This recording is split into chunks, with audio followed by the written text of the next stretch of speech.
Na na na na na na na.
All right, ladies and gentlemen, welcome to the live show.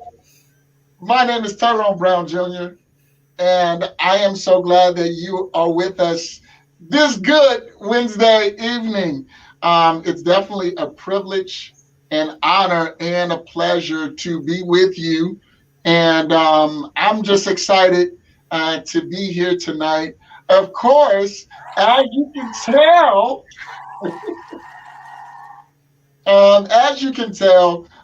we do have a special guest in the house. Woo! All right. We do have a special guest in the house. But before we get started with our special guest, I just want to say thank you to all of you that continue to support us, whether you support us on YouTube, on Twitter, on Twitch, even on Facebook Live. So thank you so much to all of you for your continued support. Also, guess what? We're even live on Hoosier Heat Radio. All right. So we're even live on Hoosier Heat Radio. And so if you are driving in your car, if you have not already downloaded that free, that's what I said, that free Hoosier Heat Radio app, go ahead and do that right quick so that you can get on with the show. And so without any further ado, I just want you to know that we have a fantastic guest in the studio tonight that I have been knowing for quite a number of years. This woman, she is all kinds of extraordinary and fantastic. She has so many things going on. And guess what? She's still in school. She's still in school and is still learning and still teaching and still growing and still moving. So without any further ado, look, ladies and gentlemen, I just want to introduce my good friend, Miss Jeni Elkins. Welcome to the show. Thank you so much, Tyrone. Thank you for having me tonight. I appreciate it so much. Absolutely. And I'm so glad that you have come on. What is up, Jason? Look, Pastor Jason is on, man. Look, he on. He said, "Hey, Jeni, hey, Tyrone." Hey there. So, look, I want to first start off by, talking about you and who you are and, where you come from. Let's start there first, and then we'll get into the juicy stuff. Well, I grew up in Northwest Indiana, spent a little time in Kentucky. I had between um, grandparents, step grandparents, and all that good stuff. I had 13 grandparents the day I was born. So that provided a lot of influence in my life. Yeah. Grew up in a middle class America city or town, and did not have an easy childhood. But I mean, I didn't lack for food or clothing, but it was not an easy childhood. And then I went to college at Indiana University, where I got a bachelor's in Spanish and communications and Okay. an MBA focused in marketing and focused in marketing. Right. And then went on from there and married a gentleman who I spent 14 years with. And we adopted, well, in 2005, we moved to Valparaiso, and we bought our house with the intention of adopting several children. That had always been my dream, was to adopt children in need. And in 2006, we met our first, what was supposed to have been our first 3 children. And their adoption was final February of 2007. And in November of that same year, we lost him. So we had 14 years of a Christian marriage, and that was a blessing. Our last words were, "I love you." And, but I spent most of my career prior to that time in technology and those kind of realms. Left that when my husband passed and started working in children's causes. Actually had my own nonprofit for 5 years called Discoveries Unlimited that provided STEM mentoring to young ladies, and then continued in children's causes until, well, right before the pandemic hit. I left that to work in a law firm and started my second master's degree, which I will finish this July. And once that master's degree is finished in information and communication sciences, I will begin my doctoral in adult and community education. So that is pretty much me in a nutshell, I guess. I was waiting for more. Well, you tell me what you want to know, Tyrone. No. I'm just messing around. No, but I know the background, the testimony behind your life, and you have such a drive and a testimony, powerful testimony, as Pastor Jason stated. I really, and he really echoed my sentiments. I really love your heart and your passion, your compassion for other people. Look, ladies and gentlemen, if you're watching, this is our special guest, Jeni Elkins, and we're going to get into her testimony a bit because she shared it with me, and I want people to understand that life ain't easy. And I know that's just kind of the throw in kind of saying, but no, you're gonna hear some things through Jeni's testimony tonight that's going to help you and hopefully help you and help you to understand that, look, we face, as human beings, we face some tough times in life. But Jeni, you've shown that, look, never give up, never quit, never back down, and you have continued to press on and grow beyond what people said that you could do. And I've had a so, lot of people tell me that I can't do stuff. say that again. I've had a lot of people tell me that I can't do stuff, and who Yeah. told me that I was not worth the time or the effort, and Right. that I was not worthy. I was not enough for what I needed to do. Right. I was told by someone very dear to me that I shouldn't go to college because I was not I was not capable of doing that. Wow. Wow. And I've got to share a couple things with you, Tyrone, that have helped me through that. Please. I had a grandparent who used to say that if Christ was sent here to serve, how can I expect to do any other? And so that kind of helps me focus my efforts on helping others to help me. Yeah. Also, I had someone challenge me to make a mantra for my life. And the mantra that I live by is, when you cannot change the world, make your corner smile. And what that means is, when you can change the world, you get your butt out there and you do it. But if you can't, you focus on that corner that you're affecting and you work on making that corner smile. Wow. Now that's big, Jeni. And most people, they wouldn't know who you are if they've never met you, because you're this, to other people you're quiet, kind of withdrawn, but you have helped so many people.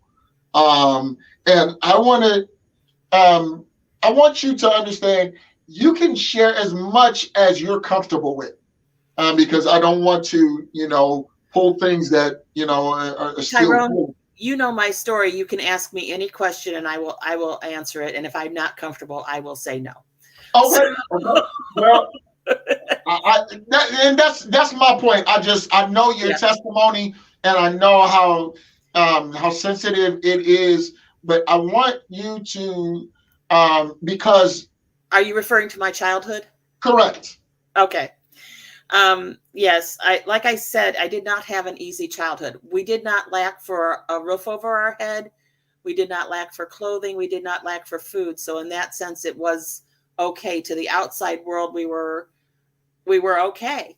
Yeah. But my father was an alcoholic, and beyond that, he was an abusive alcoholic. And I was the recipient of his abuse for over 8 years. I was basically used however he wanted to use me. And like I said, he was the one who told me that I shouldn't go to college because I was only worth working the streets. Wow. So, and I know that had to sting. And here it is, even moving forward in your life. How did you deal with that? Not well. I mean, I've had some very depressive issues. I've battled with that. I have come out on the other side. God has put the right people in my life at the right times. Yeah. I have literally tried to commit suicide. Yeah. And I have not succeeded.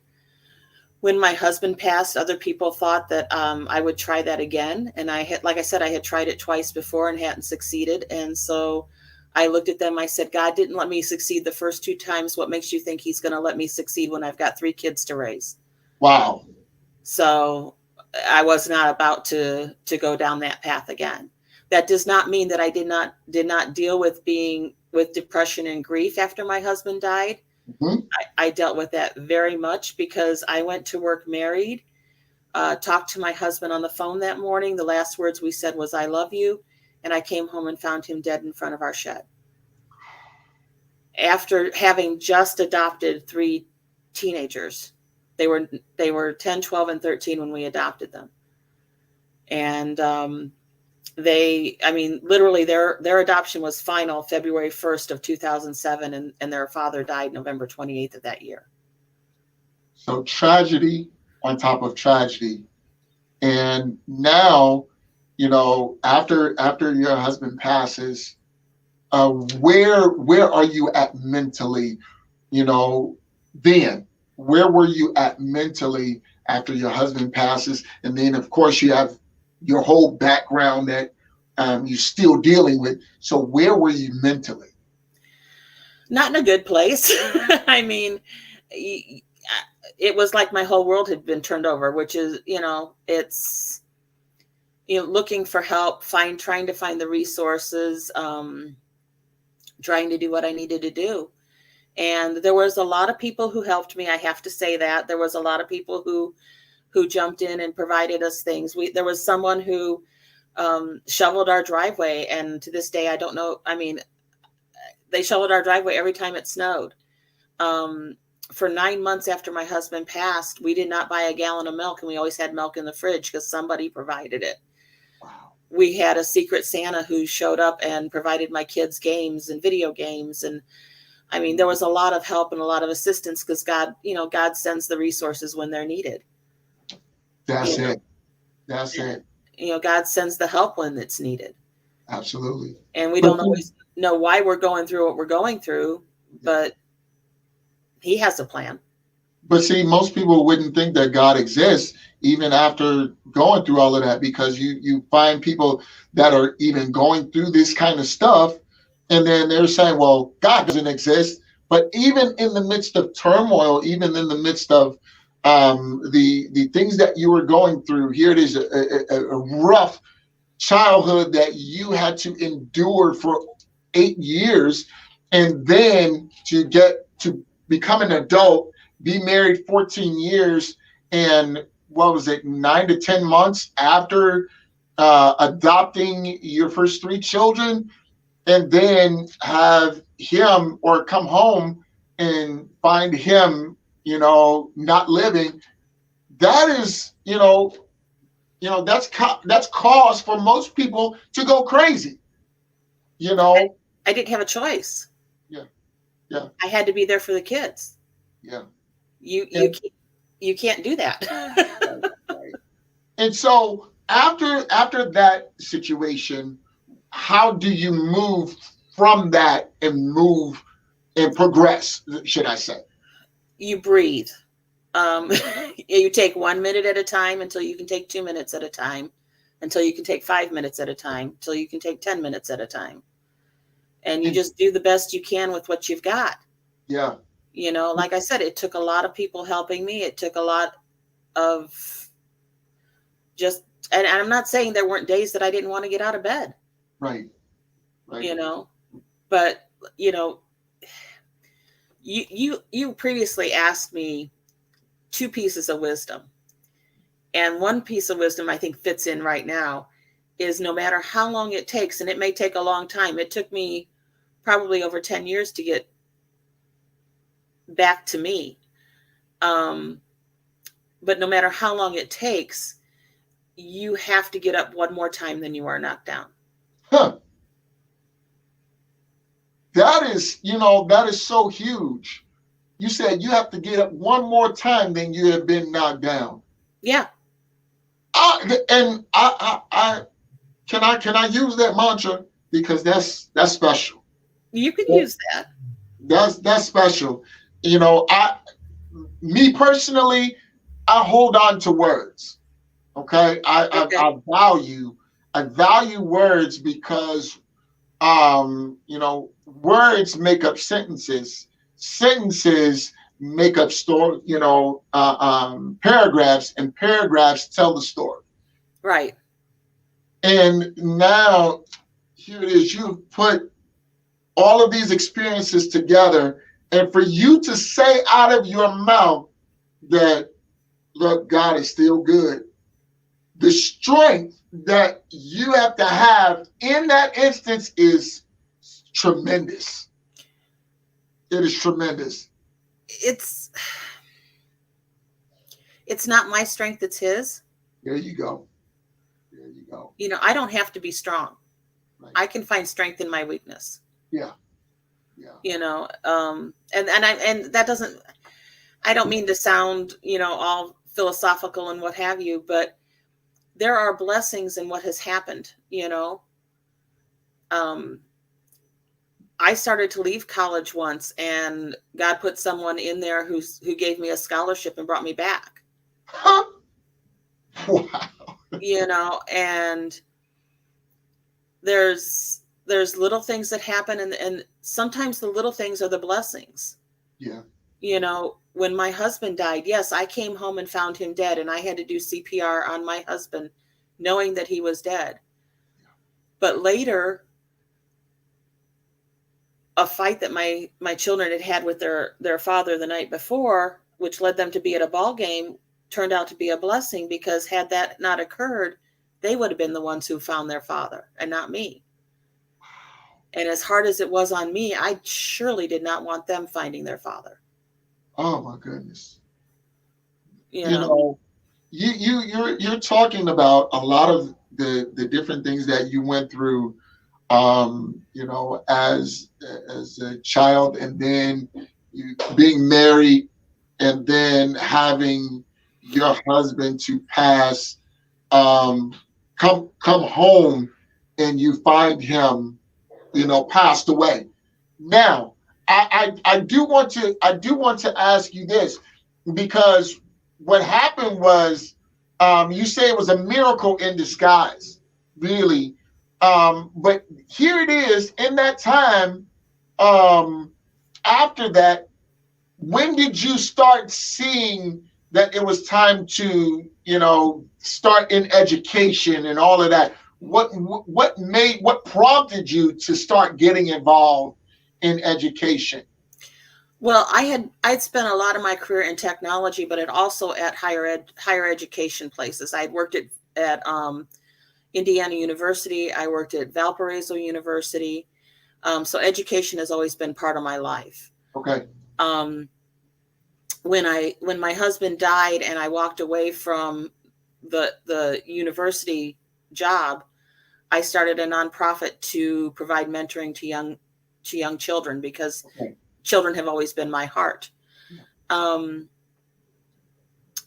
Going back to college, I had a person in my life who was a mentor to me, who kept trying to get me to go back to college. And when the pandemic hit and I was able to do it online, that was the time. Yeah. You know, that was the time to do it. And I always wanted to get my doctorate. Yeah. And this master's has led into the doctorate program. And the reason why I chose adult and community education, is because I want to take my life experiences and use it to help others. Yeah. So even in the mentoring, when you had your mentoring organization, what was it like? I mean, how did that take form even anyway? What we did with the mentoring organization is we recruited people who were actually in STEM careers. Okay. And matched them up with middle school girls one-on-one. And once a month we got together and did a STEM related activity. We toured different companies. We held we brought an astronaut from California to speak to the girls. Wow. We did space exploration in Hammond at the space facility. Okay. We did Museum of Science tours. We visited technology companies.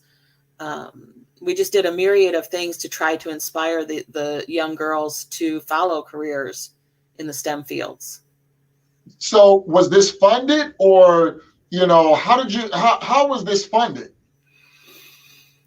Initially, through some insurance proceeds, and then we received some grants. It was always on a shoestring budget and always by the seat of our pants. And it lasted 5 years before we had to close our doors. Wow. Those are, you know, some really great things that you have done so far. And now you are working, is it your second master's? Is that correct? Correct. It's my second master's. My first one was a master's of business administration with a focus on marketing. Okay. It's called CICS, which is Information and Communication Sciences, which kind of melds the business world with the technology field. It's my way of getting back into technology that I left when my husband passed away. I see. Wow. So now, here it is. I tell you what, this is what we're going to do, ladies and gentlemen. Jackie, if we can go ahead and go to a quick commercial break and come right back for Jeni to share even about Torn in Half And we had a guest here some weeks back. That was Jenny's other half, not her partner, and so her business partner. So we're going to talk to Jenny about Torn in Half and some of her other business things that she's getting involved in and stuff like that. But this is really, really interesting stuff. And so I hope that you guys are sharing this. I hope that you guys don't go anywhere, because when we come back, we're going to talk about those things, and Jenny's going to be able to share, the interest that she has going on, and we just going to come back. Look, don't go anywhere. We're coming right back in a couple of minutes. Keep it right here to the live show.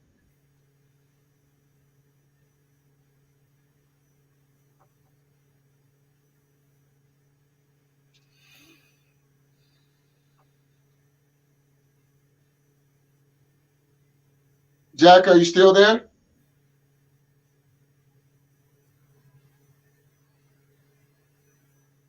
Okay. It seems like I think our producer may have stepped away from the desk, but I tell you what, let's do this. Okay, I got it. Let's do this. Um, Jenny, for torn in half, because I want to get into this story and be able to share. Um, are you there? I'm here. Okay, I want to get into this story really quickly, and begin to talk about torn in half and what it's based off of your life. So can you talk about torn in half? Torn in Half, like I said, my husband passed away suddenly, and we built Torn in Half to address the early widow, which is the widow who lost their husband, pretty much without warning. Um, in my search for finding resources, I went online as part of my process and tried to find a resource to help me. And I couldn't find very much. I mean, I could find widows groups of women at a later stage of life. But I was 40 years old and a widow with 3 kids, and I couldn't really find a group of women that would relate to that level um, in life. And so in my process, I was looking for life consults, life coaches, because I couldn't find the widow groups. And I came across a site that allowed me to sign up for inexpensive coaching. And I found Teresa. Yeah. And Teresa was a widow out of Texas who had lost her husband, and in a sudden method as well. Yeah. And so I hired her as a coach for a while. And then after the coaching thing was complete, I told her, I said, I don't think we're done yet. I think we have more work to do, because we need to build what we couldn't find. Ooh. Yeah. And so we needed to be the resource that we didn't have. We needed to be that resource for others. Okay. And we came up with the name Torn in Half because when you're married, it says the two shall be as one. Yeah. And then when you're not married, all of a sudden, everybody expects you to continue to live with half a body. Yeah. And how do you do that when you only have half a body? Right. You've only got one lung and one leg and one arm. How are you going to move forward? And that's how it feels. Your world is entirely different in an instant. And so Torn in Half was born. We built it as a Christian-based resource for widows. Okay. So what is Torn in Half? Is it a blog, or is it support, or what is Torn in Half? We view it as a ministry. We view it as our personal ministry. But it is a blog, and it is a blog that we write. We put up a new story every 2 weeks, And we have a listing of resources. Now, we have had people who have lost relatives that are not spouses use our site. We've had, we've had people use the site that have lost children. We've had people use the site that have lost grandparents. But it is marketed towards the early widow. Okay. So now what you're doing is you're investing into a resource that you did not have, or a source that you did not have when you were going through, as a support to those that need the resources. Correct. Wow. And we have written one book so far. We are working on another. Okay. The first book is The First Days, and it is for the spouse who have just lost their spouse. And it is a very short book, because at that point you don't have the bandwidth to read a very long book. Okay. It's the nitty gritty of what you need to do right then and there. So, I mean, and not to say any names, because I know that this is very private, but there are people that are coming to your blog constantly to get help, correct? As much, we send out a MailChimp to several people. We are posted on LinkedIn. We've had people come to us and say that it's been very useful for them. Wow, that's awesome. I love to hear that. And it does not matter, even in, and I think that's more that's the best thing to have, especially with what's going on now with COVID, and people are looking for resources, and here it is, you are providing a resource to people that have lost not just a loved one, but also spouses. Like I said, it's focused on those who have become widows. Yeah.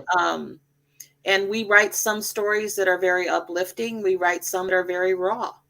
Okay. Last year we wrote about the first moments, and that was the hardest things to write about. The first moments when you hear that they're dead, the first moments when you have to make those plans, the first time you go by where they passed away. My husband died in front of the shed in our backyard, and it took me 2 years to be able to walk in the backyard.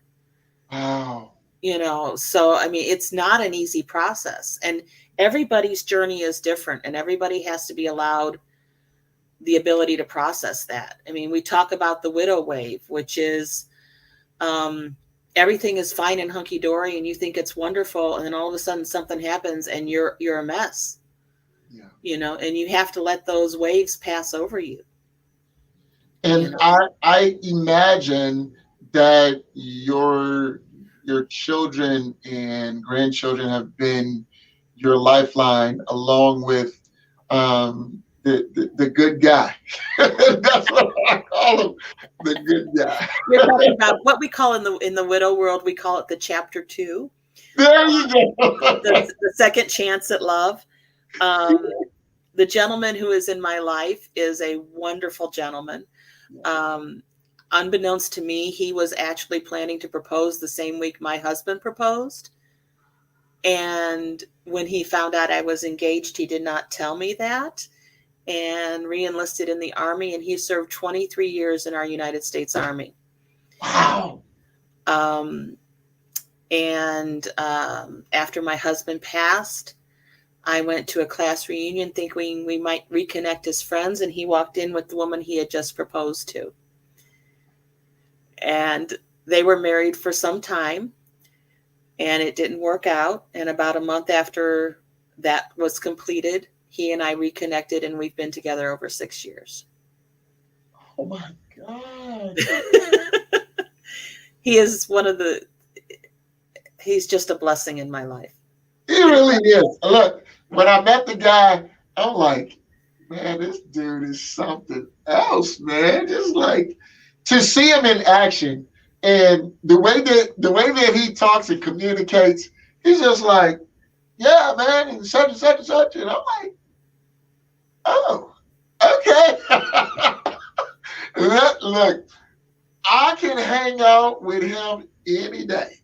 And he is just, he is so, like, he is so much life. He is, he's like full of energy, and then he just does things. You don't even have to say anything. He has it programmed in his mind and he just moves about like he needs to, and nobody, get in his way. He's just gonna move, and then he's gonna come and see about Jeni. Hey, you need anything? This guy is awesome. He is Awesome. he is phenomenal, and he is a great papa to all of our grandkids. Yeah. I'm the mama, he's the papa. Well, that's what I know you by, Mama. That's right. Yeah, Look, between us, we have 15 grandkids. oh my God, 15 grandkids.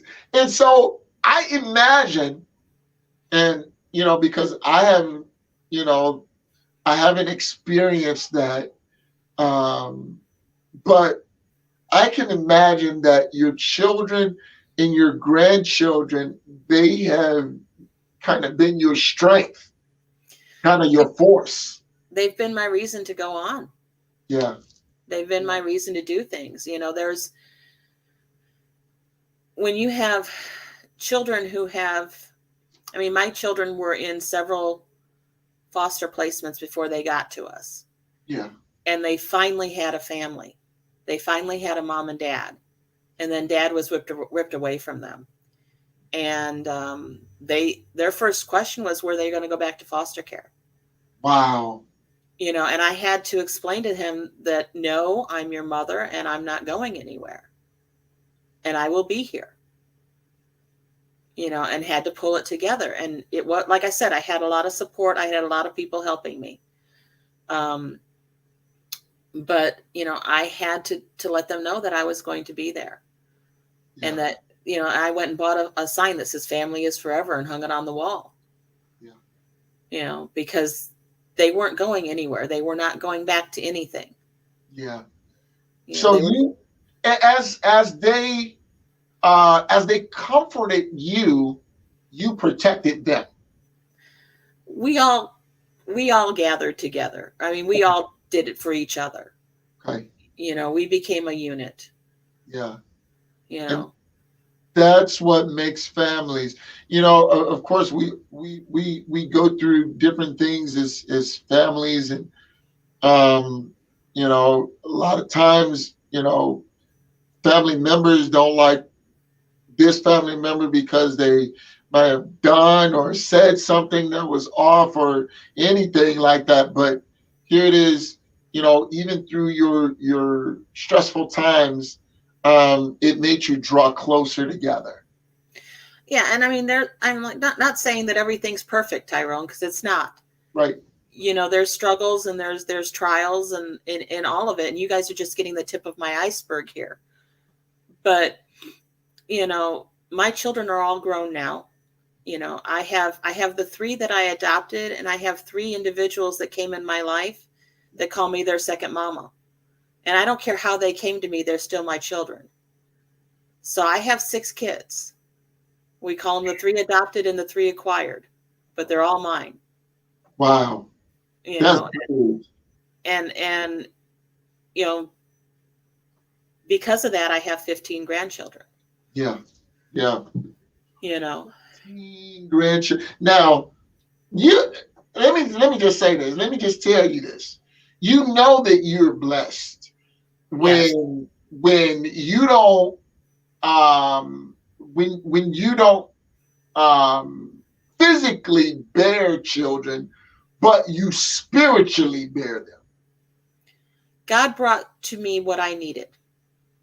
Wow. And now, at this point in time, that God brought to you what you needed, but you were also what they needed as well. That's His plan. Oh my! That's why you call it ministry.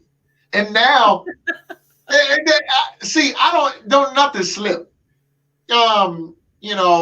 ministry is ministry every day, not sometimes, but all the time.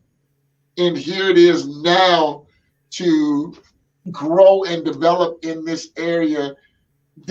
You've experienced something that people couldn't imagine in your shoes.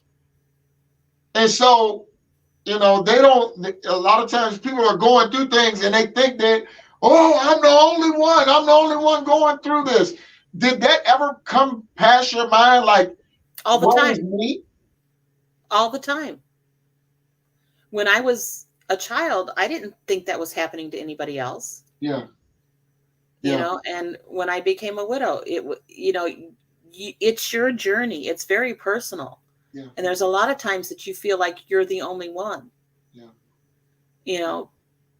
But when you get out of that space, then you can see that there are others that might need your assistance. There are others that this has happened to. There's others that may need if somebody asks me about my abuse, I'm very open about it. If somebody asks me about widowhood, I'm very open about it. Let me give you an example. I went to a doctor's office the other day, and God puts people, he's funny. But I sit down and there's two women a woman on each side of me, and they were both widows. Okay. And I ended up spending the time while my boyfriend was seeing the doctor talking to these widows about their journeys and about the book that I had written and about the things that I do and trying to help bless them. But they blessed me, because every once in a while I think, should I still be doing this ministry? Should I still be doing Torn in Half? And at that point, God throws a widow at me, like, duh, you need to be doing this. Here you go. Here's the proof. And I'm not perfect. I don't have all the answers. I just have my experiences. And Jeni, thank you so much for saying that. Because a lot of times people look at me crazy when I say it. But here it is. Our experiences challenge us to not be perfect, but to actually help others that are going through the same things. Well, and I'm going to go back to another grandparent saying, I had a grandparent who once said, God only sent one perfect man to earth and we crucified him. I'm okay with being imperfect. Woo! So we can't be perfect. Yeah. We can just be covered by grace. See, you're giving me chills. I just, I try to behave myself when I'm in the studio, because people say, Tyrone, you preach all the time. Well, what's in you gonna come out of you, regardless of what's going on. And a lot of times the vessel that's being used, they want the vessel to be perfect. You can't be. But that's the whole key. God calls flawed men and women. He called Moses, but sent Aaron to speak for him. Come on. And I'm not trying to be religious here. No, I'm just trying to be me. And like I said, Torn in Half, and I know we're kind of getting off topic, but Torn in Half was built to serve the widows who need help. Yeah. To provide our stories, our experiences, and that's what we speak from. This is the thing, Jeni, and actually we're right on topic, because here it is. People think that life is cookie cutter. You know what I'm saying? they think, well, if I do good, then I get good. If I have all of the money in the world, then my life is going to be perfect, and then I'm never going to struggle with anything. Everything is going to be A-okay. But that's fantasy. And so what the things that you're discussing, you're letting us know that life ain't, it ain't just step by step. a lot of times you're going to take a detour in the middle of a step. Yeah. I mean, we were planning on I had read a book in the 4th grade called The Family Nobody Wanted, written by Helen Doss. It was written in the 1930s and spoke of a couple that had adopted 12 kids. Yeah. And that was my intent. That was my husband's intent when we bought this house, was to adopt as many kids as we could that were in need. And we adopted 3, and we were about to adopt 2 more, and he was gone. So, but although I didn't adopt those 12 that I wanted to adopt, right. Others around me, seeing my path, became foster parents. And some of them have adopted. So what we did affected other people. It had a ripple effect. Yeah. So we have affected the lives of many others. And that's all we can do is provide our experience and our knowledge. And that's so good. I'm so glad that you came on to share your story. And for those ladies and gentlemen that if you're watching this or if you are listening by Hoosier Heat Radio, Jeni's information is scrolling at the bottom. She is, a great person, a great listener. And here it is. Let me tell you, if somebody can take on 6 children that they did not birth and help to mentor them and raise them as their own, look, they can definitely help. if nothing else, they can help. Okay. And so her information is scrolling at the bottom of the screen. For those of you that need to contact her, Jeni at fetchhappiness.com, also torninhalf.com, and torninhalf@gmail.com. Okay, so all of those ways to get in contact with her. Let me tell you, there are so many people, even through this pandemic, not just with the pandemic, but look at all that's going on in the world. We're all looking for resources and things that we can do to help our mental health. And I continue to talk about mental health because so many people are going through mental health crisis by everything that's going on. Stress and anxiety and fear and all of this kind of stuff. And so Jeni, not that she's and she said it all through this podcast, she's not perfect, but she has gone through some things that can help other people along. Jeni, any last closing words and things that you want to share before we close tonight? I would just invite them to, like I said, no matter how long it takes to get back up one more time than you've been knocked down, and to realize that here's the other piece of wisdom that I wrote down is people are going to judge you no matter what you do. You do you. As long as you're not hurting anybody and you're doing the best you can, somebody's always going to have an opinion. Yep. So do you, be you, and if you need to use our resources, use our blog, I invite anybody to read Torn in Half. Let us know what they think. We welcome your thoughts. We do this for those who need it. So, we hope that it is a blessing to others. And you, again, this is the second half of Torn in Half.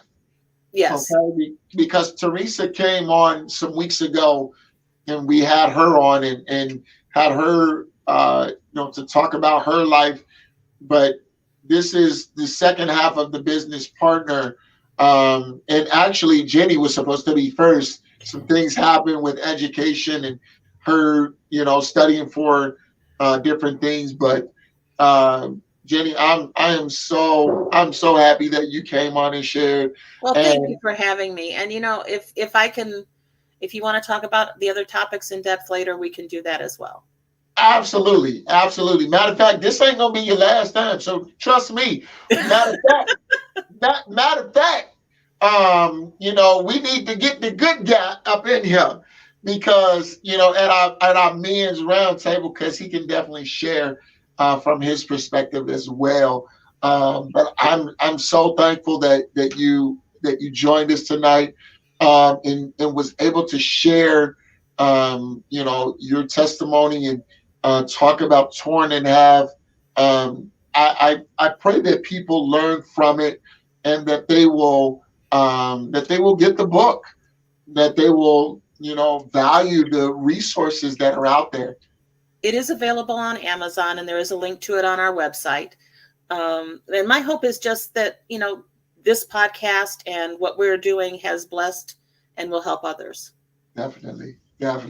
Well, again, look, Jeni, thank you so much. And look, ladies and gentlemen, we appreciate you all so much. For those of you that are on YouTube, Twitter, Twitch, and Facebook Live, thank you so much. For those of you that are listening on Hoosier Heat Radio, we appreciate you. And also for those of you that are on our website, www.thelifeshowpodcast.com, man, you guys are the best. Until next time, look, God bless you. God keep you is always our prayer. Peace.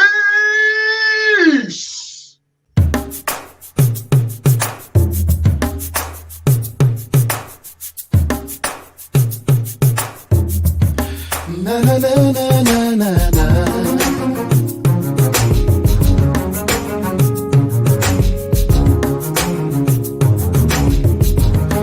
Na na na na.